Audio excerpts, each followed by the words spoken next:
Hello students, welcome to Indian online study point. आज हम chapter जो 2 है, कौन सी क्लास का, क्लास 10 का, और उसके पार्ट 7 के बारे में पढ़ने जा रहे हैं। जब जो इसका पार्ट 6 है, वहाँ तक हमने कौन कौन से सिस्टम और क्या क्या कंप्लीट कर लिया है उसको एक बार रिवाइज कर लेते हैं। देखिए, हमने सबसे पहले पढ़ा डाइजेस्टिव सिस्टम और उसके बाद में पढ़ा है रेस्पिरेटरी सिस्टम। अब हम पढ़ रहे हैं ब्लड सर्कुलेटरी सिस्टम। और ब्लड सर्कुलेटरी सिस्टम में हमने हार्ट को पढ़ लिया था। हार्ट कितने चेम्बर्ड होता है?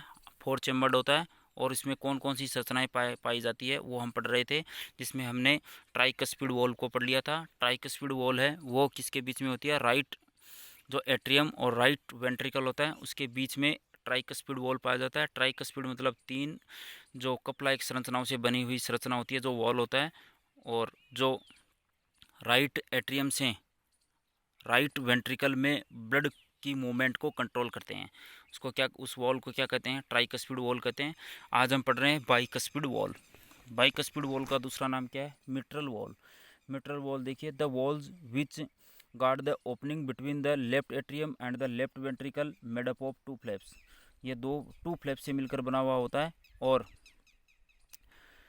ये किसको कंट्रोल करता है? जो लेफ्ट एट्रियम और लेफ्ट वेंट्रिकल के बीच में ब्लड की मूवमेंट है उसको कंट्रोल करने का काम इसके द्वारा किया जाता है। फिर देखिए semilunar walls, the walls present at the opening of the right and the left ventricle. जो ओपनिंग होती है वेंट्रिकल्स की, जो कि चाहे राइट वेंट्रिकल हो चाहे लेफ्ट वेंट्रिकल हो, दोनों पे ही सेमिलुनर वॉल पाए जाते हैं। And allow the entry of the blood into pulmonary artery. और ये पल्मोनरी आर्टरी या फिर जो अरोटा वाला जो पार्ट है उसमें ब्लड की एंट्री को कंट्रोल करते हैं। They prevent backward flow of blood, और ब्लड को पीछे जाने से रोकते हैं। कौन? Semilunar walls. और किस में पाए जाते हैं? वेंट्रिकल्स में, चाहे राइट वेंट्रिकल हो चाहे लेफ्ट वेंट्रिकल हो। और ये पल्मोनरी आर्टरी और जो अरोटा है उसमें ब्लड की एंट्री को कंट्रोल करते हैं। और इसको सेमी लूनर वॉल्स इसलिए कहते हैं क्योंकि इसकी संरचना अर्धचंद्राकार होती है। सेमी मतलब आधा और लूनर मतलब चांद, मतलब इसकी संरचना कैसी होती है? अर्धचंद्राकार होती है, इसलिए इसको क्या कहते हैं? सेमी लूनर वॉल्स कहते हैं। अब हम जो हार्ट के जो चेंबर होते हैं उनका क्या क्या काम है उसको हम समझ लेते हैं। देखिए, upper right chamber collect blood from the body. जो अपर चेंबर होते हैं उनको क्या कहते हैं? ओरिकल कहते हैं। और जो राइट ओरिकल है वो क्या काम करता है? ब्लड को कलेक्ट करने का काम करता है।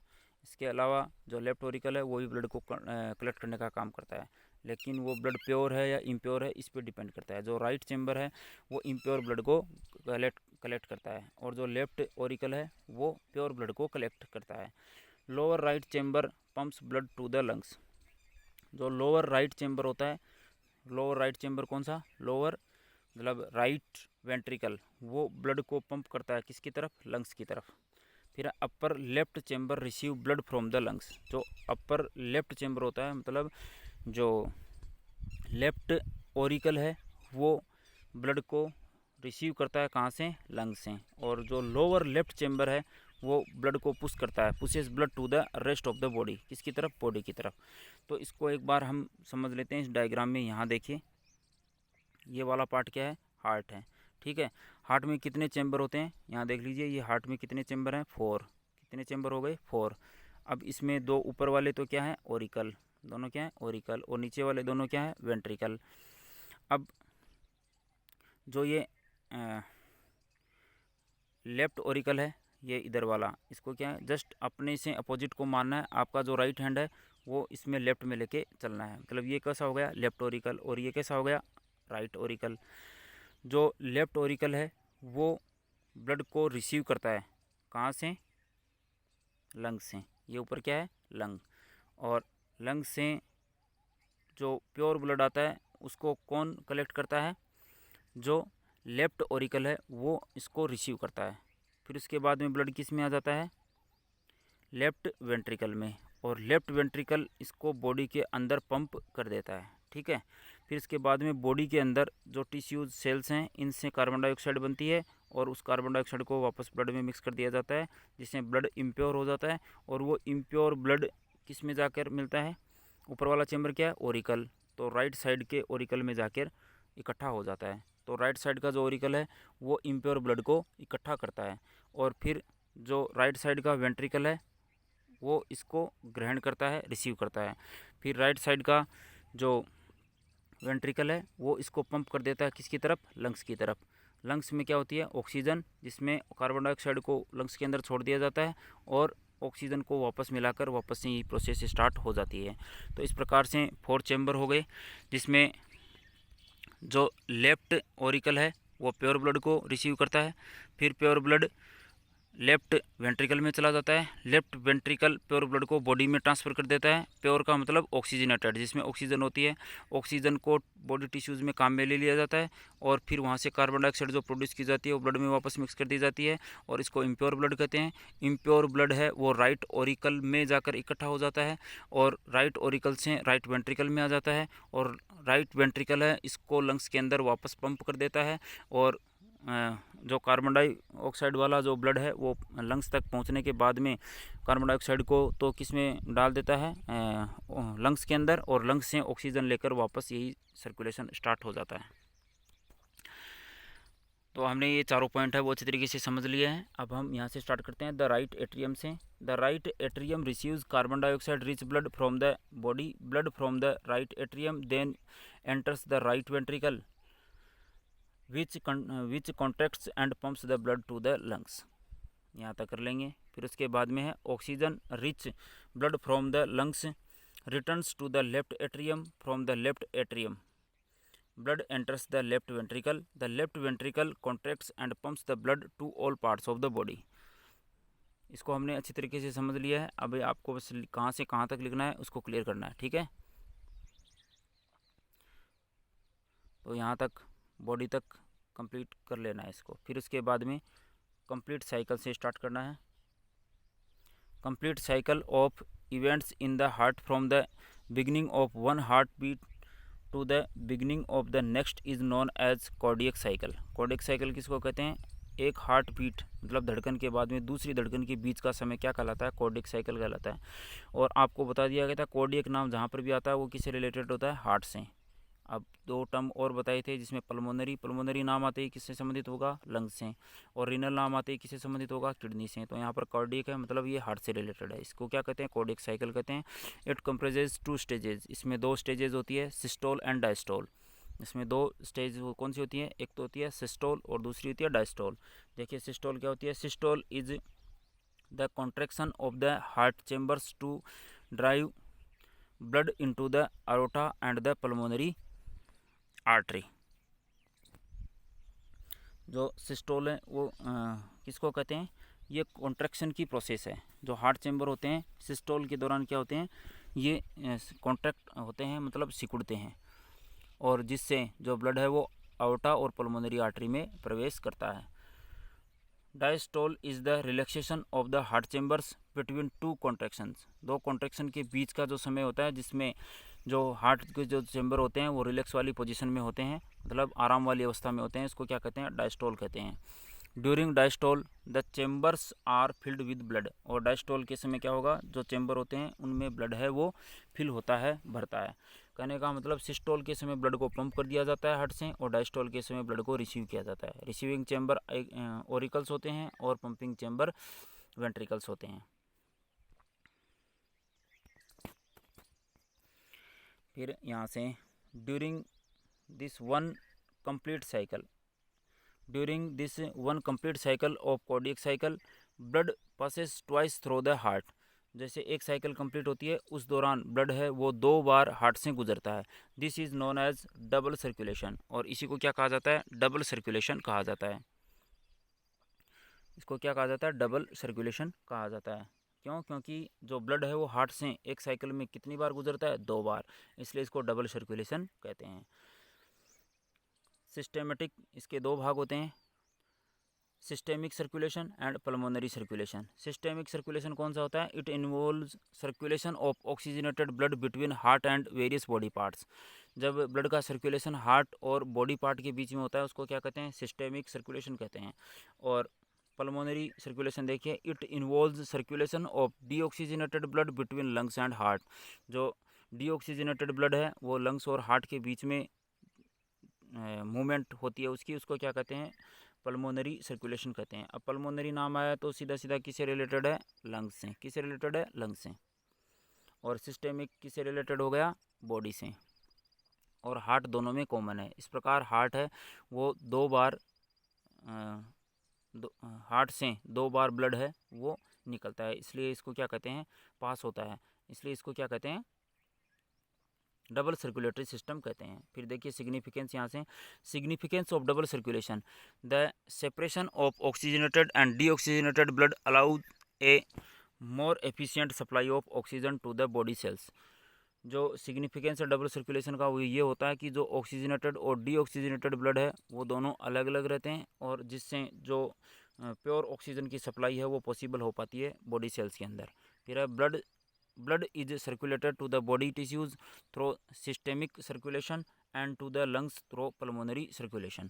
जो ब्लड है वो बॉडी के अंदर टिश्यूज़ के अंदर किसके माध्यम से जाता है? सिस्टेमिक सर्कुलेशन की मदद से जाता है, जो कि हमने अभी पढ़ लिया है। कौन सा? Systemic circulation. और जो ब्लड है वो लंग्स से होते हुए हार्ट में किसकी मदद से जाता है? पल्मोनरी सर्कुलेशन की मदद से। तो इसको सिग्निफिकेंस से लेकर सर्कुलेशन तक कर लेना है। फिर देखिए blood, this topic has been discussed about. Blood के बारे में हमने पढ़ लिया है।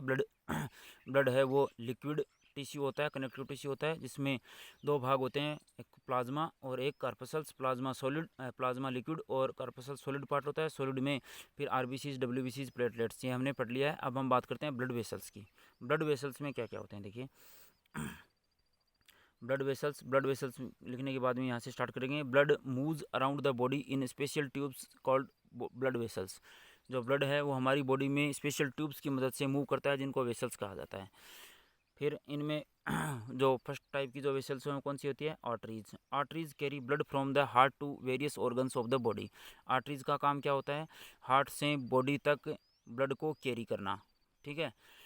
फिर उसके बाद में अगला है, they generally carry oxygen rich blood except for pulmonary artery.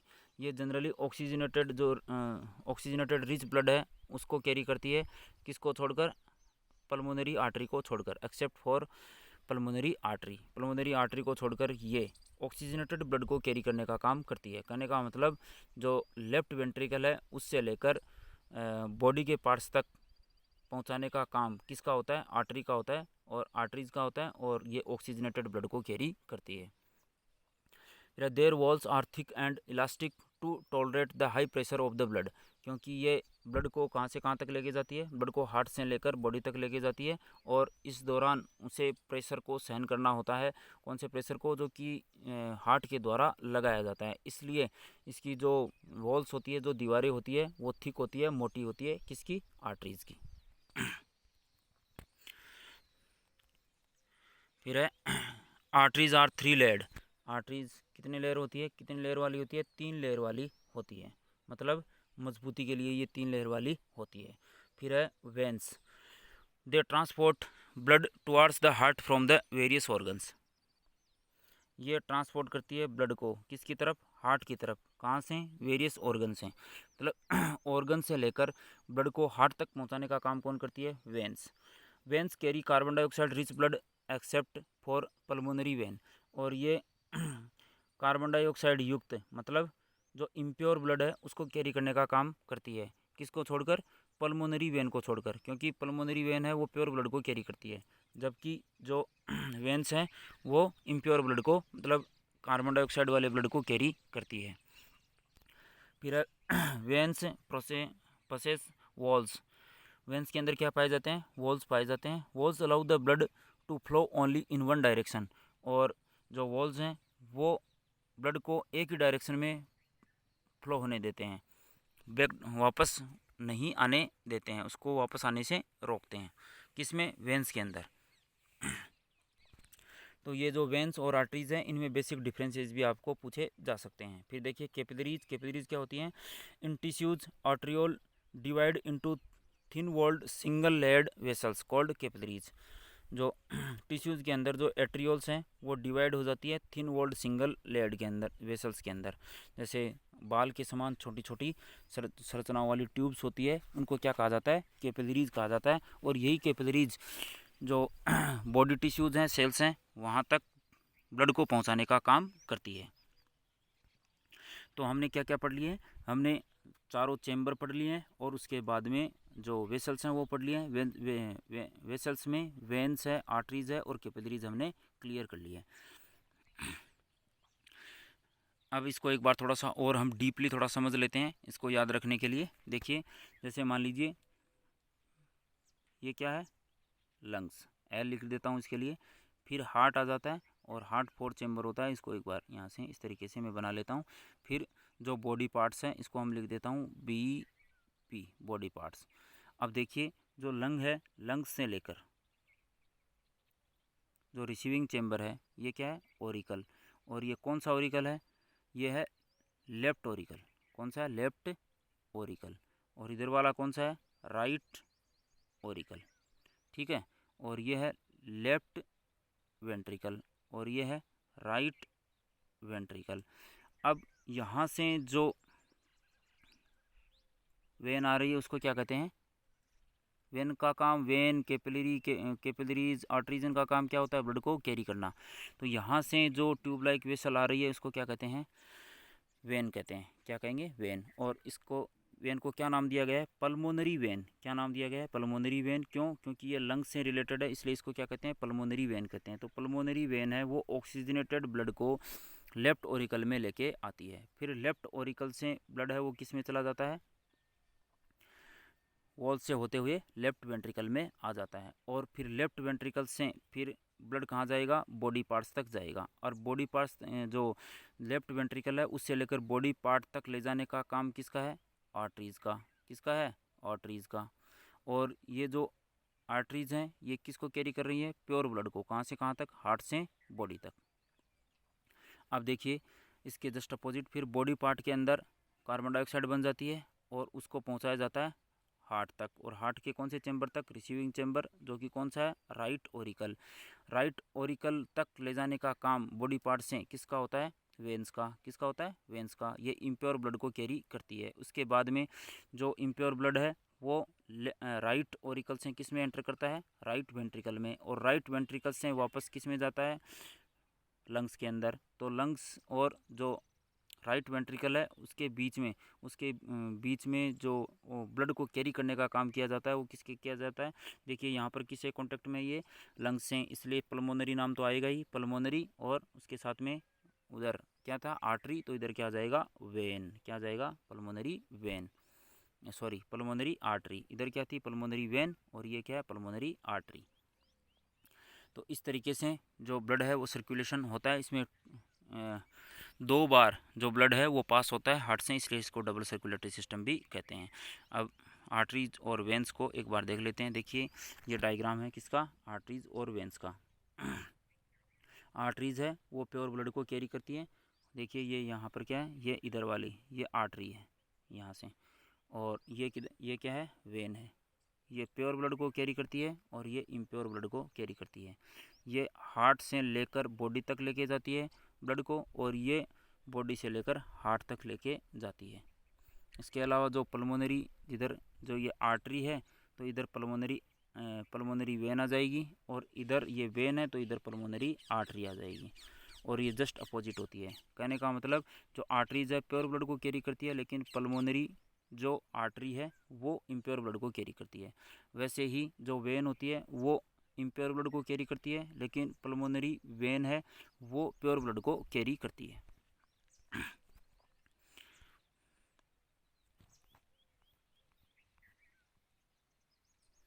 तो ब्लड वेसल्स को हमने क्लियर कर लिया है। अब हम बात आगे की तरफ इसको क्लियर करते हैं, बढ़ते हैं। देखिए आर्टरीज आर 3 लेयर। आर्टरीज कैसी होती है, 3 लेयर होती है। कैपिलरीज को हमने क्लियर कर लिया। अब देखो एक्सक्रेटरी सिस्टम। एक्सक्रेटरी सिस्टम का मतलब होता है ऐसा सिस्टम जिसके माध्यम से वेस्ट प्रोडक्ट को बाहर निकाला जाता है हमारी बॉडी से। तो यहाँ से स्टार्ट करेंगे। The process of removing waste products produced in the cells of living organism is called excretion. हमारी बॉडी में बनने वाले वेस्ट प्रोडक्ट को बॉडी से रिमूव करना क्या कहलाता है, एक्सक्रेशन कहलाता है। It involves elimination of metabolic waste like ammonia, urea, uric acid etcetera. और ये एलिमिनेशन करती है, मतलब रिमूवल करती है किसका, मेटाबॉलिक जो वेस्ट होते हैं उनका, जैसे कि अमोनिया है, यूरिया है और यूरिक एसिड। फिर इसके बाद में अम्योनोटेलिज्म। अम्योनोटेलिज्म क्या होता है? जैसे अमोनिया से रिलेटेड अम्योनोटेलिज्म, यूरिया से रिलेटेड यूरियोटेलिज्म और यूरिक एसिड से रिलेटेड यूरिकोटेलिज्म होता है। अब हम बात करते हैं अमोनोटेलिज्म की। The process of excretion of ammonia is called ammonotelism. Ammonotelism कौन सी प्रोसेस होती है? अमोनिया को बॉडी से बाहर निकालेगी। अमोनिया क्या है? एक वेस्ट प्रोडक्ट है जिसको बॉडी से बाहर निकाला जाता है। इस प्रोसेस को क्या कहते हैं? अम्योनोटेलिज्म कहा जाता है। Ammonia is highly toxic so needs more water for getting excreted. Ammonia है वो हाईली टॉक्सिक होती है, बहुत ज़्यादा जहरीली होती है, इसलिए इसको बाहर निकालने के लिए ज़्यादा पानी की ज़रूरत होती है। The animals which excrete ammonia are called ammonotelic animals. जो एनिमल्स अमोनिया को एक्सक्रेट करते हैं वेस्ट प्रोडक्ट के रूप में, वो अमोनोटेलिक होते हैं। क्या होते हैं? अमोनोटेलिक होते हैं।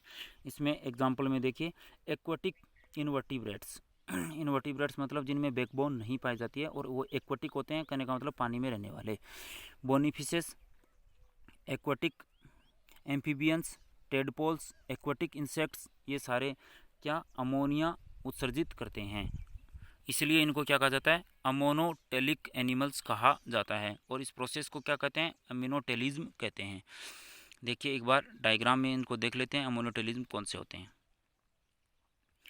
अमोनोटेलिक एनिमल्स देखिए, जैसे कि ये यूनिसेलुलर ऑर्गेनिज्म है, पैरामीशियम, अमीबा, यूग्लिना, ये अमोनोटेलिक होते हैं क्योंकि ये वेस्ट प्रोडक्ट के रूप में अमोनिया को एक्सक्रेट करते हैं।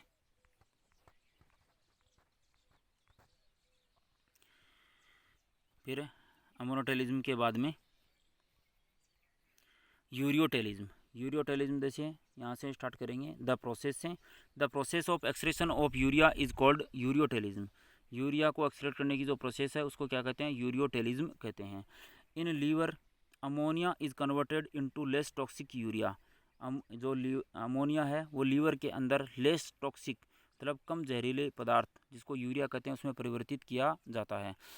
और ऐसा क्यों किया जाता है? पानी को बचाने के लिए, क्योंकि अमोनिया है वो ज़्यादा जहरीला होने की वजह से पानी की ज़्यादा मात्रा की ज़रूरत होती है, इसलिए पानी को बचाने के लिए जो अमोनिया है वो किस में चेंज कर दी जाती है? यूरिया में। किसके द्वारा? लीवर के द्वारा। This is called ornithine cycle. और इसको क्या कहते हैं? ऑर्निथिन साइकिल कहते हैं। जैसे अमोनिया है वो लीवर में देखिए किस में बदल गई है? यूरिया में, और इसको क्या कहते हैं? ऑर्निथिन साइकिल कहते हैं। फिर देखिए, urea is less toxic so requires moderate quantity of water for excretion. ये लेस टॉक्सिक होता है, कम जहरीला होता है, इसलिए मॉडरेट क्वांटिटी के अंदर वाटर की आवश्यकता होती है, नीड होती है। The animals which excrete urea are called ureotelic animals. ऐसे एनिमल्स जो कि यूरिया एक्सक्रेट करते हैं वो यूरियोटेलिक एनिमल्स कहलाते हैं। एग्जाम्पल में देखिए, जैसे टेरेस्ट्रियल और semi aquatic amphibians. Terrestrial animals इसमें शामिल होते हैं और एम्फीबियंस जैसे कि फ्रॉग, टोड इनमें शामिल किए जाते हैं। कार्टिलेजिनस फिशेज, एक्वाटिक और सेमी एक्वाटिक रेप्टाइल्स को इसमें शामिल किया जाता है। कौन कौन से? जैसे कि एक्वाटिक है या फिर जो सेमी एक्वाटिक रेप्टाइल्स होते हैं उनको इसमें शामिल किया जाता है, जैसे एलिगेटर है, टर्टल है, एट्सेट्रा, इनको इसमें शामिल किया जाता है। यूरियोटेलिज्म को एक बार हम डायग्राम की मदद से देख लेते हैं, यूरियोटेलिक कौन से होते हैं। यूरियोटेलिक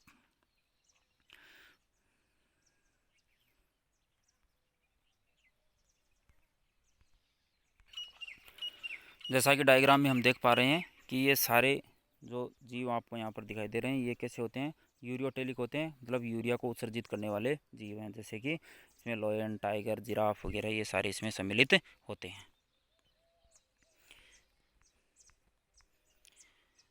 फिर है यूरिकोटेलिज्म। यूरिकोटेलिज्म में देखिए, द प्रोसेस, यहाँ से स्टार्ट करेंगे, the process of excretion of uric acid is called uricotelism.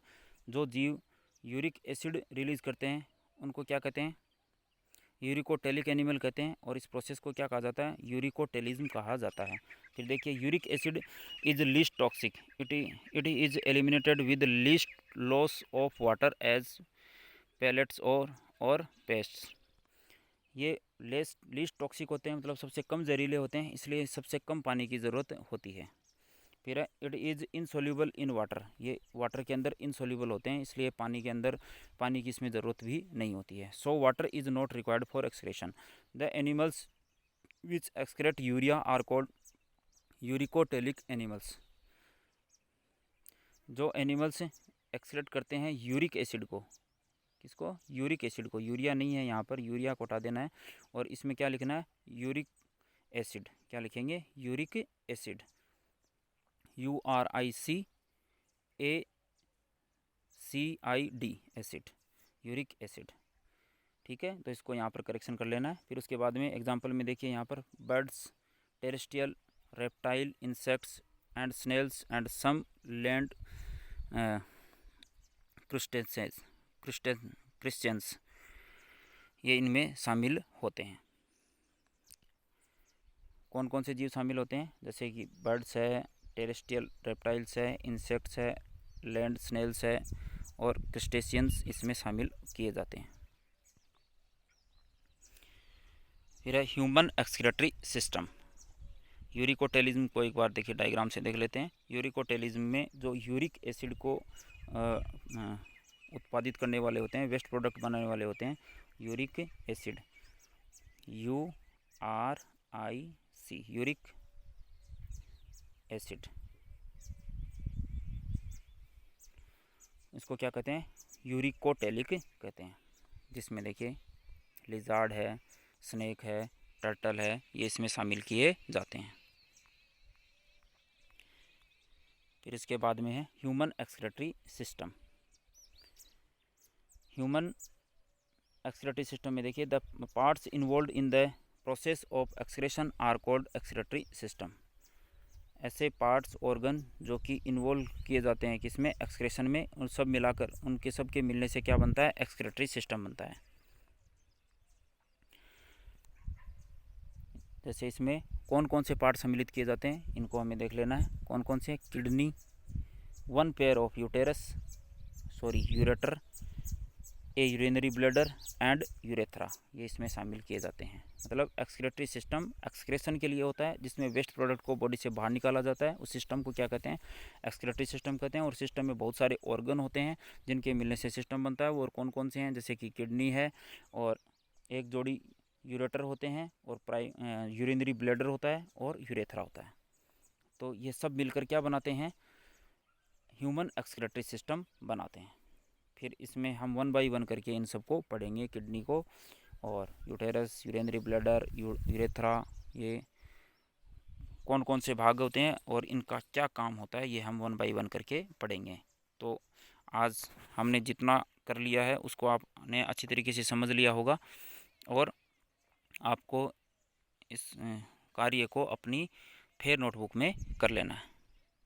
और अभी तक आपने अगर चैनल को सब्सक्राइब नहीं किया है तो सब्सक्राइब कर लीजिए, बेल आइकन को प्रेस कर दीजिए और लाइक और शेयर करना नहीं भूलना है। तो आज के लिए इतना ही। Thank you.